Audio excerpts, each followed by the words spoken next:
I do have a dog that does not bark. And I call him an undog, non-dog.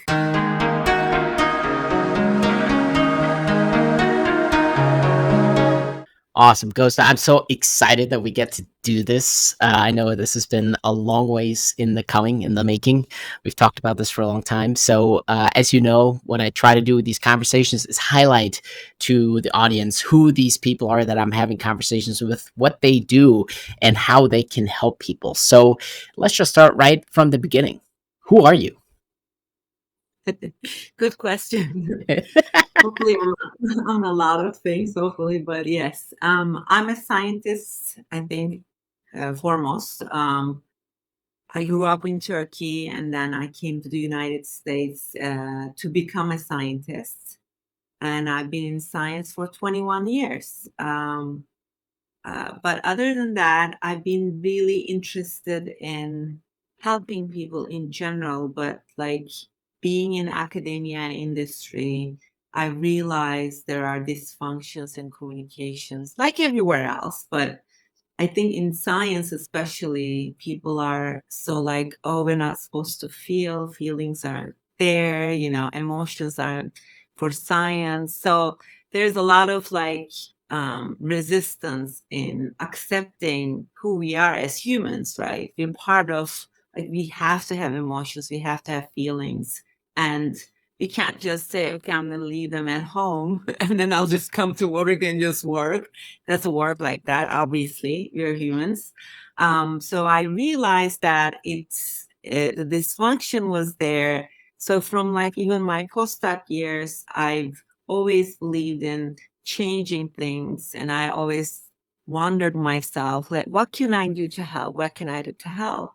Like in my surroundings, I would just talk to people. I would talk to my professors on how to do things, but it's like really just one person job, like, or whatever, whoever knows you. Anyway, people don't listen to you most of the time, right? So, back at my company, where I worked almost 6 years, a biotech company, I was like, okay, there is more structure here. There's an HR who's helping people, but it's still like people are coming with baggage. Like you come to manage with baggage, right? This is like another example, right?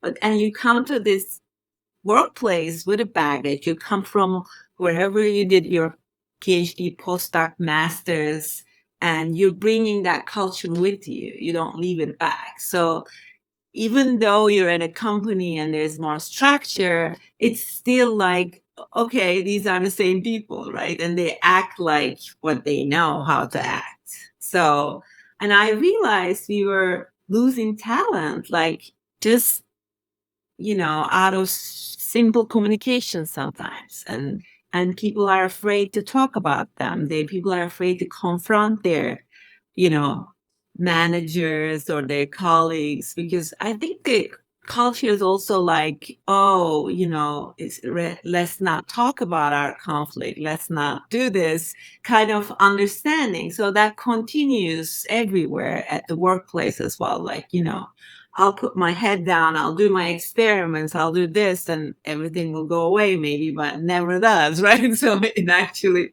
builds up.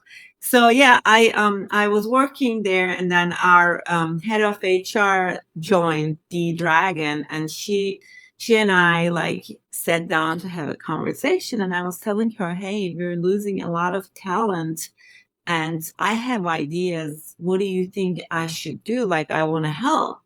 And she kind of mentored me getting this mediation certification first. So I did that through community boards in San Francisco, which was like 4 days, 10 hours each, a lot of mock mediations. And, it was eye opening for me because it was like, there are two people here who are in, conflict. And then you sit there and then just be a neutral party to them, like to talk to, they talk to each other. But at the beginning, I always would think, hey, I don't think this is ever gonna work. This is a big conflict. I don't think this is gonna ever work. But like magically in about an hour and a half, I'm not saying it happens every time, but it happens most of the time.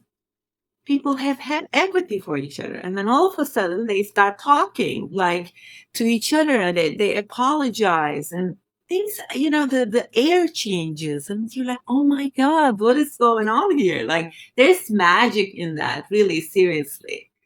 So I did that. I brought it to the company, but what I realized very early on was people didn't want to just bring their manager to me, like saying, "Hey, we have a conflict." So I realized it will be more like one-on-one sessions. So I also did conflict coaching certification, where you act as a soundboard where like someone tells you their problem and then there's this whole set of steps that you go through, but essentially you're asking this other person to put themselves in the other person's shoes, have empathy essentially, and then in the end have ways of talking to this person, like using things like I feel, or so they could talk to this person, they could feel empowered to talk to this person. That So I did a lot of that because most people didn't want to even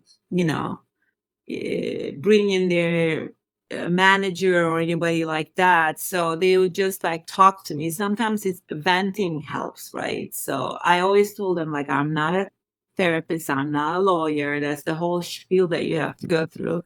But it's just like to sit there, someone listening to your problems is actually really helpful. Sometimes they will just walk away from the room and saying like I feel a lot better. That doesn't fix the problem, but at least a step towards it.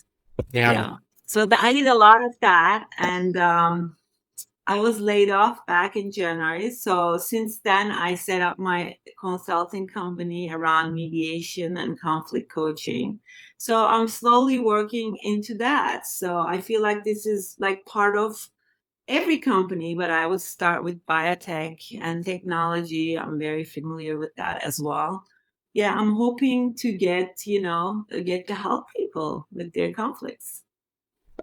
Yeah, and that resonates with me so deeply. I mean, coming back to the lack of empathy. I come from the medical field, and I can tell you that as a physician, I was never trained on how to have empathy.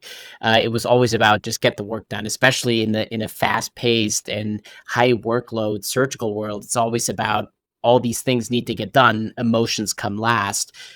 Nobody cares about your emotions. Nobody cares about how you feel. It's all about just take care of the patient, get the job done, and that was it, right? And so I've definitely come to find that physicians are really in an environment where they don't even have the time to think about themselves, to be in tune with their emotions, to understand what it is that they're really feeling. And then how can you really have that empathy towards someone else if you don't fully understand yourself? So that is definitely a widespread thing, I think, in all of the sciences, in all of the world for that matter. I mean, I think that it's not just an isolated phenomenon in the sciences or in medicine for that matter. But I want to go back to something else in your life story, and that is you came from Turkey, and that's fascinating to me because I emigrated to the United States when I was 15 years old from Germany. So I want to know a little bit more about your story there. How old were you? Why did you come? Where did you go? What was that transition like for you? Right. So I came to United States. I was 24. So the reason was I wanted to do a grad school. I wanted to do my PhD here because America is one of the places that you could do research essentially. I remember back in Turkey, I studied biology, and at one point I took this class, genetics, and our professor was someone who did their PhD in Europe. So he was very knowledgeable, and he told us all about genetics, and this was in Turkish, but he had this English book, and at that point I knew English enough to look at the book, and I was very amazed by, all these things these genes do. Even now, like with my, consulting job, and thinking about trauma and stuff, like even the trauma is, passed down generations, and genes are really cool things. So back then I was like, okay, I love this work and I want to do research, but I could stay in Turkey. There's research, but very limited. So I was like, okay, if I want to go and do something, I want to become a scientist, I need to go out of Turkey. I realized that really early on. Um, so that was the whole premise of coming to the United States. And I had been to London for a year and a half. I knew the London scene, but I knew that America was better in that sense to do a, grad schooling and possibly become a scientist. So yeah, I was 24. I came to New York City out of all places. Yeah, I love New York City. I still miss it a lot. My sister lives there, so I get to visit. But I love that fast paced, like everybody's rushing somewhere. I don't know why. Maybe this is a kind of a Turkish culture too. Like I'm used to being in crowds, and, it's like I'm not from Istanbul, I'm from Ankara, but it's still a big city. And I have that big city feeling, in my head. That's how I like it, bustling. And so, yeah, I love New York.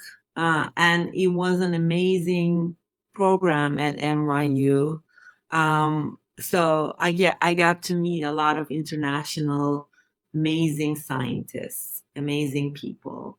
And I got, my mentors were great. So that's how it was. But even with that, like then I had to come to California. It's a different culture, right?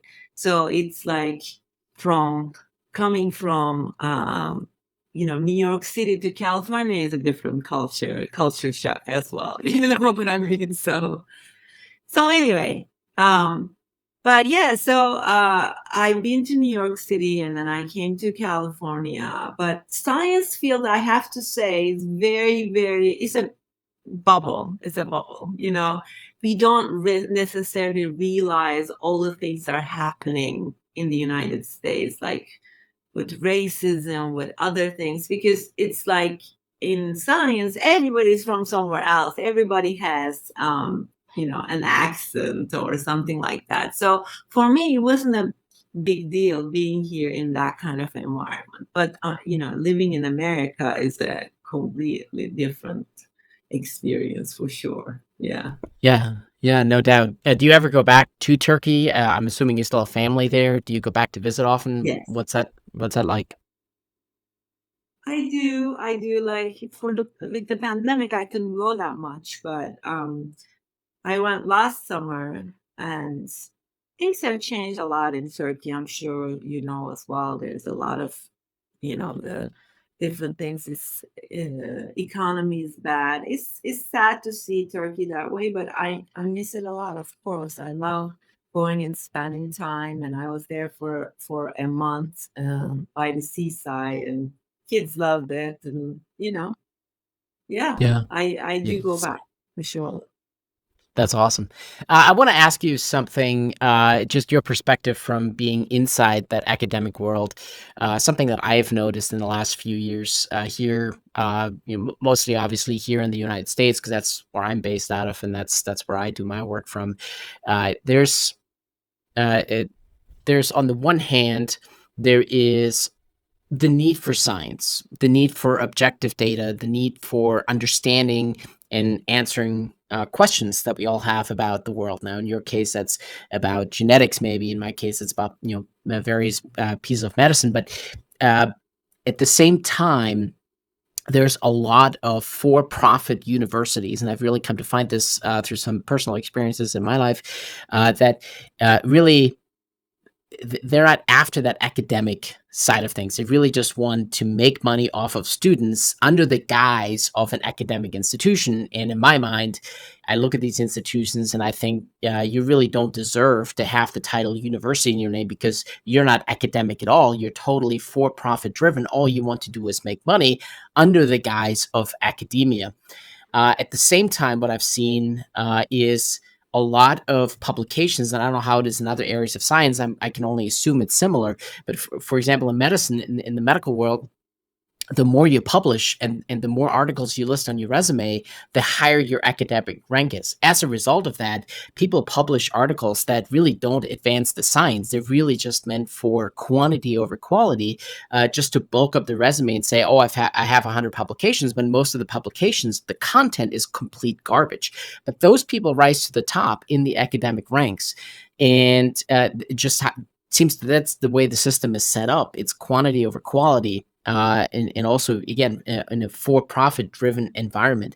And I'm wondering if that also has something to do with what you described, where people are just, they put their heads down, you just get the work done, and it's less about the human connection, less about the empathy, less about the science at that point. It's really more about, we need this publication in order to bulk up our resumes, we need this publication in order to make money.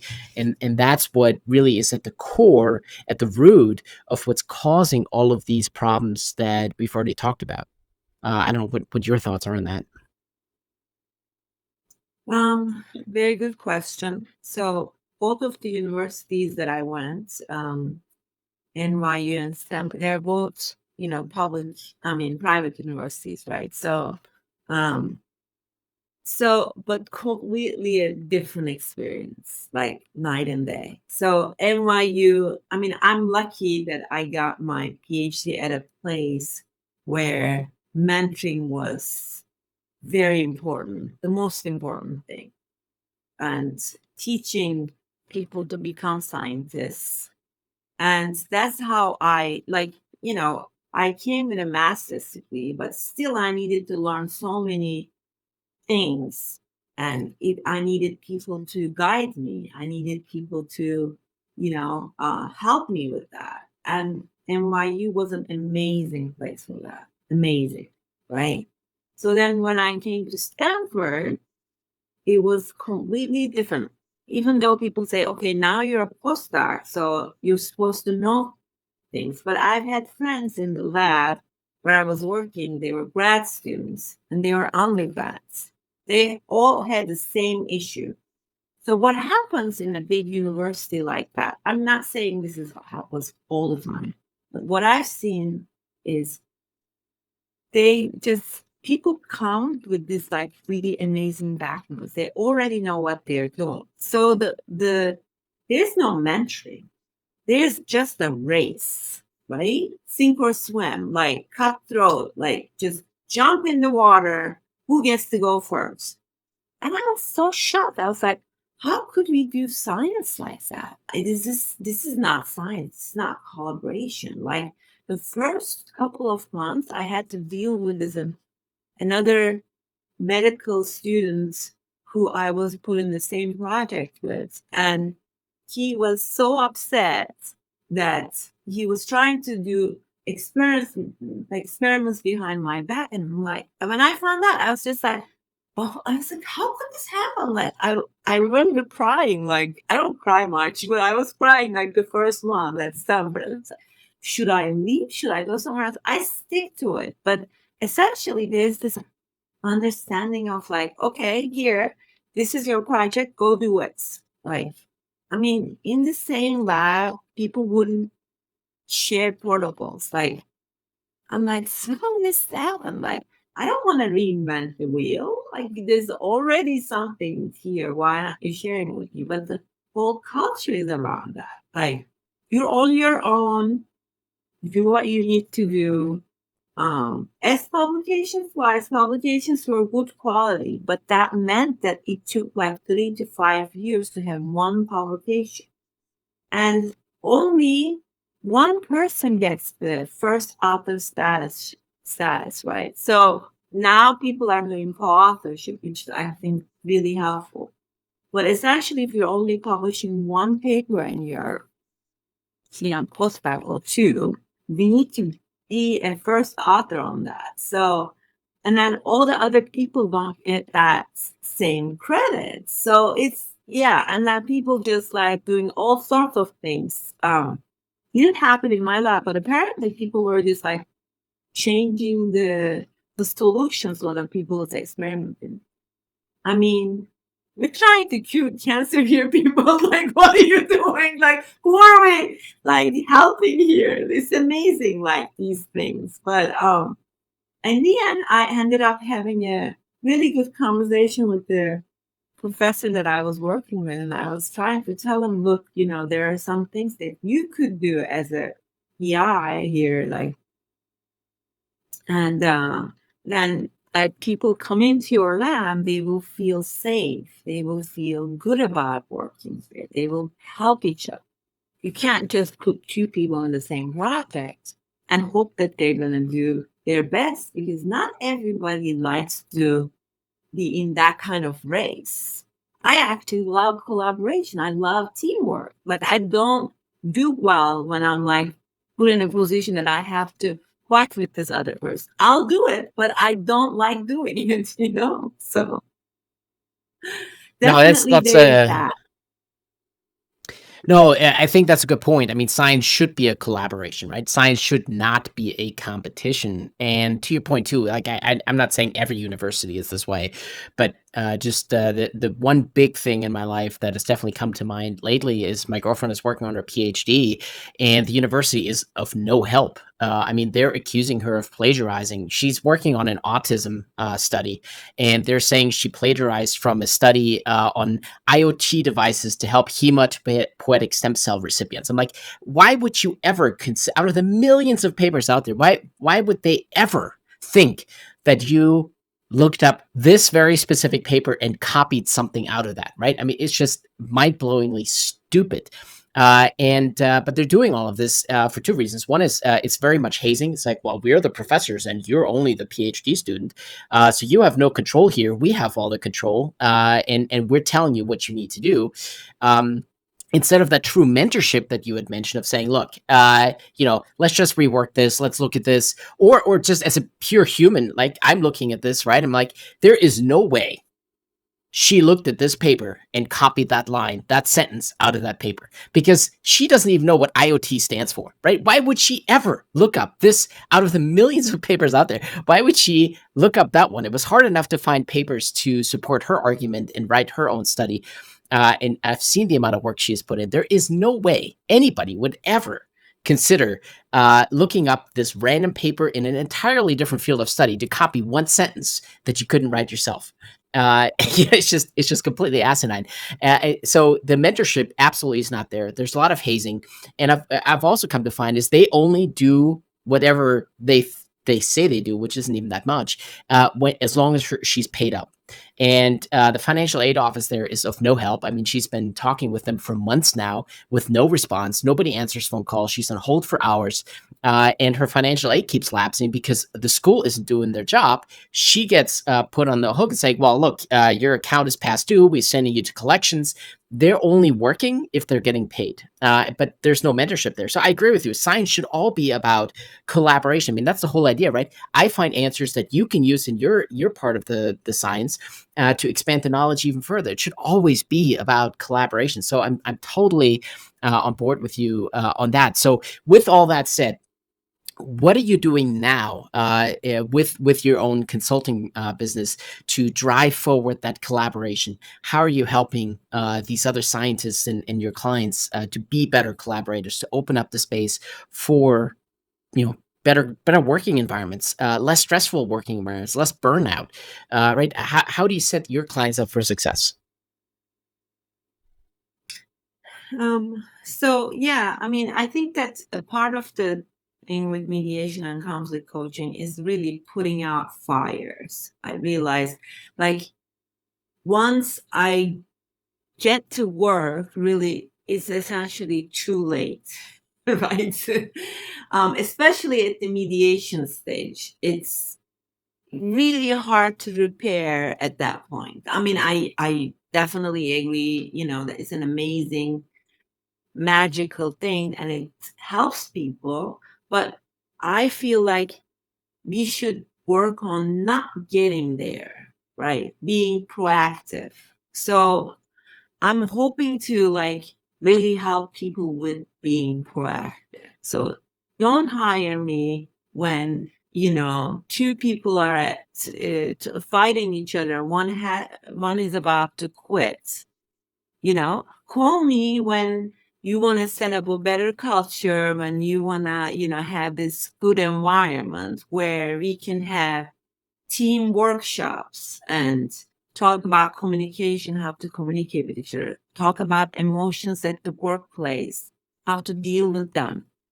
And so I really think that the key is being proactive here. So that's what I'm hoping. I haven't gotten there yet. So people generally don't think about this until they have a problem. But that's the whole understanding of like, hey, let's sit and talk about emotions. Let's sit and I do these circles workshop where, there's a talking piece where you pass it to each other, and there's generally one subject that we talk about. For example, loyalty. What does loyalty mean to you? What does trust mean to you? Or it could be something related to their conflict that I would know ahead of time. And then I would just bring that up. But generally, it doesn't happen like, we're playing games, team building, whatever. Almost always that conflict comes up because people are feeling relaxed about, being in this like environment with their coworkers. They're playing games, they're happy. And then they all of a sudden they're just like, okay, there's this issue that is, bothering me, whatever. So, and if it's in a team workshop, not in just two people, one person, then there's no like, oh, someone feeling like, oh, they are the faulty party because it's like we're all there and everybody's talking about it. So I think really it's important to get people to talk about it before it festers and it becomes something is unmanageable. That's what I'm hoping to do, like to have these package deals where I go and talk to the certain team, do some activities with them, get to know them, getting them to know each other so that they are in an environment other than the lab or other than, a meeting. So then we could talk about stuff. So that's my hope that, being proactive essentially. Yeah, prevention is always better than the care in the aftermath of something happening. I mean, the same thing goes in medicine. We're right now in a healthcare system that treats problems, and until you have a problem, the healthcare system doesn't know what to do with you. Whereas if you really look at healthcare, and we have known this for hundreds, if not thousands of years, if you can prevent a problem from occurring in the first place, it'll be the outcomes will be much better, right? It'll be cheaper care, faster care. You'll be sick for a shorter duration of time, less time off work. I mean, you look at all the statistics, right? Everything is better if you prevent the problem in the first place. But I could also tell you that it's really hard for people to have that kind of foresight because at least in medicine, the way the system is set up is everybody thinks, well, I don't need to worry about that right now because once I have a problem, I know where to go to get it fixed. And so the mindset for the population as a whole is completely the wrong way, right? Instead of saying, I don't want the problem, I don't want to seek out help for the problem when it happens. I want to know what I can do to prevent it. It's always like, oh, I don't need to deal with this today because when it does come about, I can just go find the help I need. So how can we change that mindset? Because the long range thinking, right? The future thinking of I want to prevent the problem because of the all the side effects of what might happen is worse than or at least their short term thinking saying I don't need to deal with this today, I can deal with this tomorrow. But the long term thinking, well, I don't want to deal with this tomorrow, so what can I do today? Is obviously the much better approach. So how can we get more people to see things that way? How can we stimulate that idea that prevention is better than the aftermath of trying to fix something when the problem has already come about? I mean, it's the same situation really in your world as it is in mine. Right. So it's funny because I talked to a lot of like HR professionals, some VCs, and some people who are in the founders of new startups. And one of the things that I've heard is like 65 of the percent of the companies fail because not because their idea is bad, it's because of the conflict that they have. So it's like already starting two, three people starting up a company, it could go either way, right? So at that point, I feel like that's when you need to like work with someone like me, that how to set up that's when you set up your culture. That's when you really understand how to be in this really high stress environment with this other person that you love so much normally as a friend, but all of a sudden this person isn't as nice in the work environment. How can you navigate that, right? So that's where I think we have to get at. So I'm trying to talk to the VCs if they could potentially tell them about me, or or like promote me essentially, because I think what VCs hate the most, like when they want to invest in a company and it's not going to work out because they're not getting a loan. That's not, they don't want to fund their company like that. So I think it's really at the beginning where when you're starting out, like two, three people, like really sit down with someone like me, understand what their values are. Like I did this training, Dare to Lead, by Brene Brown, and one of the things that she talks about in this training, like I didn't get the training directly from her, but like that's the idea. And she she talks about values. Like, what are your values? For example, my values are integrity and connection. So you and I working together, and integrity is so important to me. So you're not gonna ask me, hey, can we change this thing a little bit because I'm so into. So when you know each other values, like when you know where your triggers are, for example, everybody has traumas and they bring it to workplace. If you know this person's triggers, unless you're doing it on purpose, you don't want to trigger them, right? So that you can have a workplace where, okay, I know this person A doesn't like this in a way. So I can work around that so that he doesn't or she doesn't get triggered by this. So I think we could have a better workplace. So this Yeah, starts really from day one, I would say. I agree. I agree. So knowing all of this, who would be your ideal client? Like who, somebody listening into this, who should reach out to you? Who would you want to reach out to you? Who do you think you can help best? I definitely, as I said, people who are starting out a company, I know they think, oh, we have limited money and, I don't know, we don't have conflict. Why would we have someone like this? But as I said, it's so important. So those are the people first.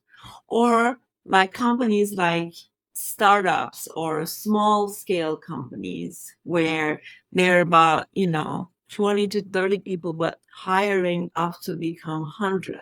That's, I think that transition is really, really hard. All of a sudden, you're hiring all these people. Hiring is so important, for example. I could help with hiring too, because you're trying to hire into your culture. You have to make sure that, you know, whatever values you have as a company, someone coming in understand those values and actually help with those values, right? So hiring is super important. You can't just hire anybody because they're good at what they do. So that's also part of it. So I say, as I say, 20 to 30 people to go up to 100.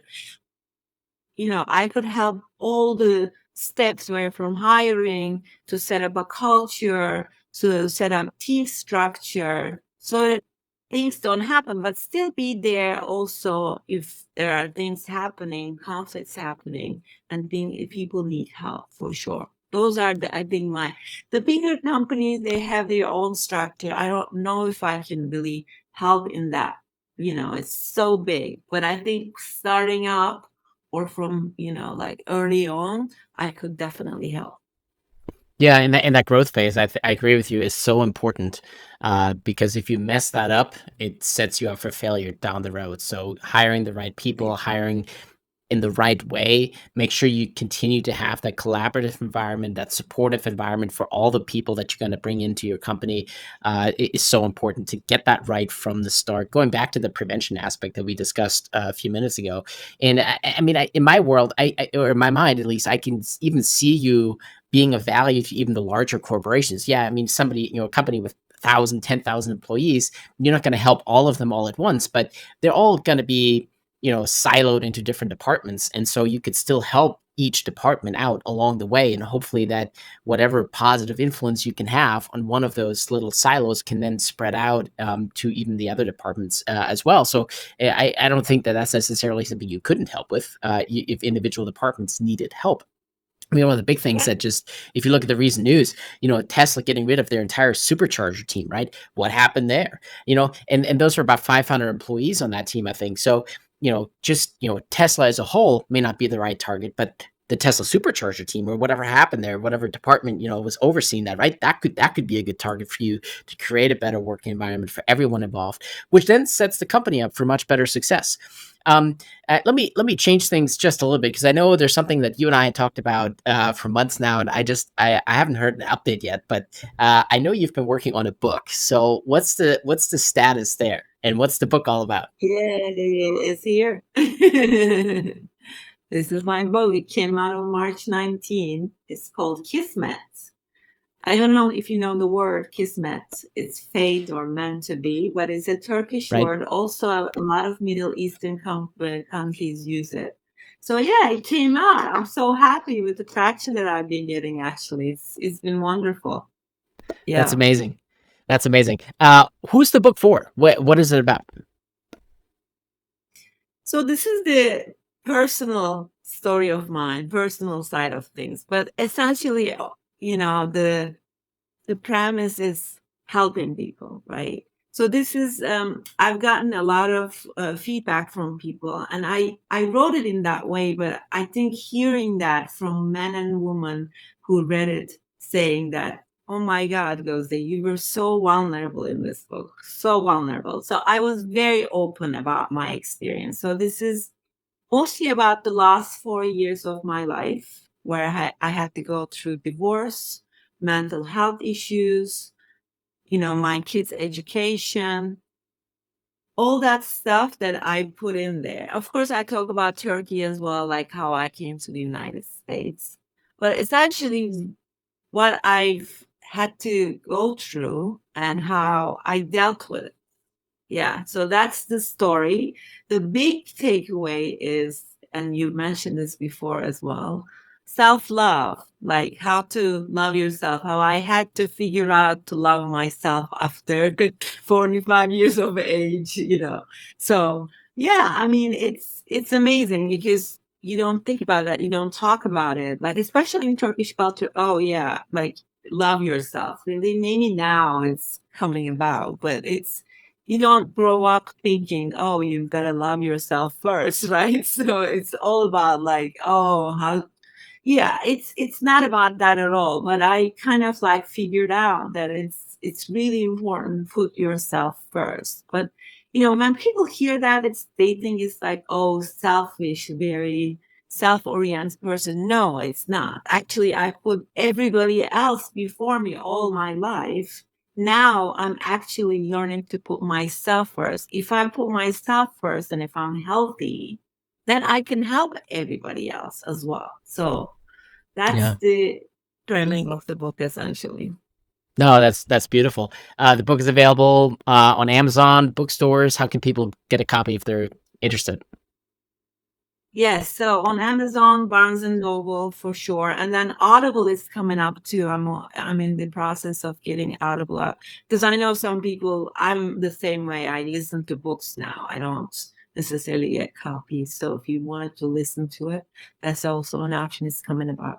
Yeah, so I've had a lot of podcasts, and it's been wonderful. Like, and people who I know, of course, they read it, but also I met people because they got a copy of my book through a friend, and then it touched them somehow. Like, and that's what I wanted to do. I said in my book as well, like, if I had to help one person with my journey, if they think that they're not alone, that's the whole point, right? You think when you're going through all that stuff that you're alone, it's happening to you only, but it's not. And there's so many women and men out there who are going through very similar things. So, hopefully my story will help them at least feeling that they are not lonely in this, journey. That's one thing I've definitely come to find myself as well, both through these conversations as well as my coaching clients, is even though each and every one of our stories is unique and different in their own rights, there are common themes that we all struggle with. There are common life problems that we're all struggling with. And even going back as far as the ancient Greeks and reading Socrates, for example, and those old Greek philosophers, those problems have been around for as long as humanity has existed. Nothing has changed. The answers are still the same. The questions are still the same. So it definitely is important for all of us to collaborate and connect and share our experiences because, we all have the same struggles. They may just have a different color because we're all unique and different. But at the end of the day, the themes are still the same. And on the topic of themes, I have my own simple networking tool book that I think published in November now. So let me ask you some questions out of that to paint a little bit more color on who Gozde really is. You come from Turkey. You've been in New York. You're on the West Coast now. But what is a place in the world that you haven't been to yet, but really want to visit? Japan. What's Yeah, in I Japan? really would like to go. Yes. I hear so many good things about like how the food is and the culture is very different and it's everything is so, the technology, everybody, I don't know. A lot of people around me went and they had multiple stories, and I've never been to a Far East Asian country like that. So I would love to go to Japan, and my kids are very interested as well. So I think we will make a trip out of it one day, That, hopefully. that's beautiful. I love that. Now, you have a lot of wisdom and experience that you've gathered over the years through your own experience in the sciences, obviously the book writing, your coaching and consulting business, coming from Turkey, living on the East Coast, living on the West Coast. So knowing, bringing all of that together, what is your favorite motto or tagline to live by?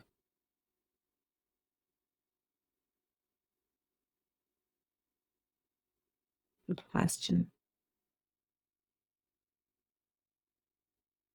My motto. I think that what comes to mind is be kind. I think that's really important wherever you are. Be kind. Yeah. Because I think you're kind, you're open, people, will be open with you, be kind to you, hopefully. Yeah, I would say that.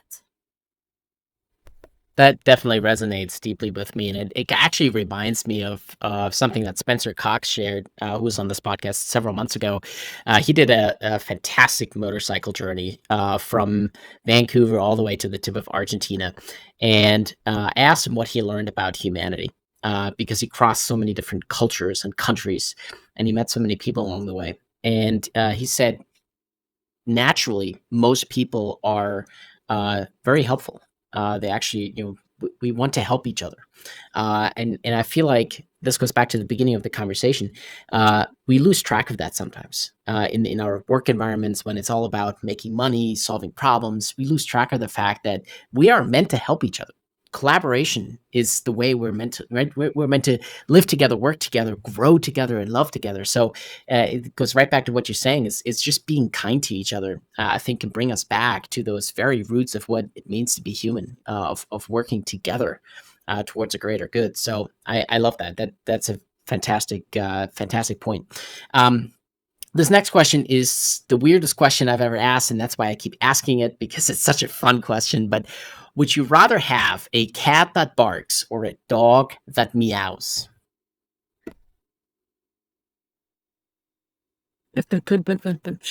Um, I do have a dog that does not bark. And I call him an on-dog, non-dog. So I guess I will have to go with the dog. Dog that meows. Honestly. All right, that's fair. All right, the other theme of the show is, of course, every guest has the ability to ask the next guest a question, not knowing who that person is, what they do, or what we're even going to be talking about. So this question was left to you by Tracy McHugh, who wants to know, what is your fondest memory?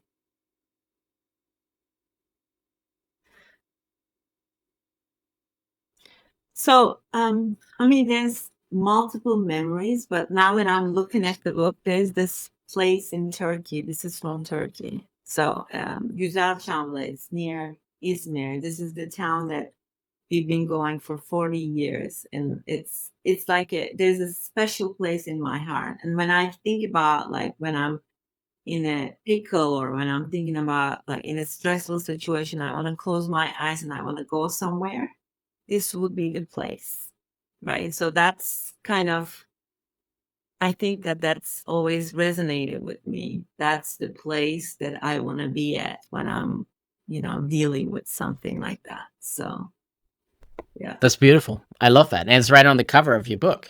Yes. That's perfect. That totally makes sense. I love that.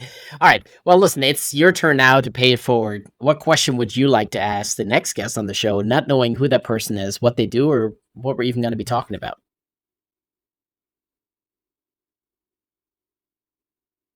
I just remember this quote from Brene Brown book. Clear is kind, unclear is unkind. Maybe something around the lines of, what do you think about that? Do you think that you're following that in your workspace? Okay. I love that. Are you following? So clear is kind, unclear is unkind. And are you following that in your own work life? That's awesome. Fantastic. How can people reach out to you? How can they connect with you if they want to work with you? So I do have a website, www.kismetconsulting.us. So they could reach me there for sure. And there are my services, how to contact me and all that. So yes, definitely check that out. All right, that's fantastic. I'll make sure all those links are in the description below so people can just click on it and connect with you the easy way. It was a fantastic conversation. I really love what we talked about. Any final words from you to the world?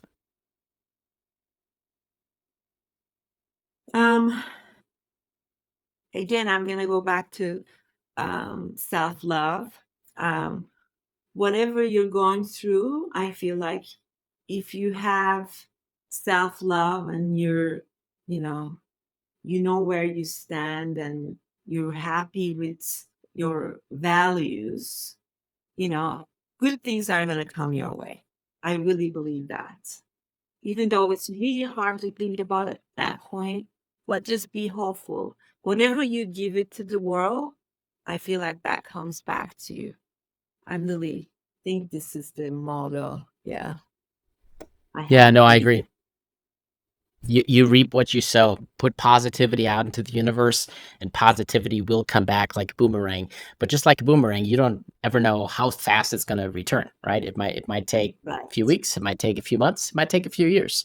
So it definitely behooves us to stay optimistic about the outcome and just know that be kind is the way to move forward, like you said, and just keep being positive and being kind and loving towards everyone else. And just remember, collaboration beats competition any day.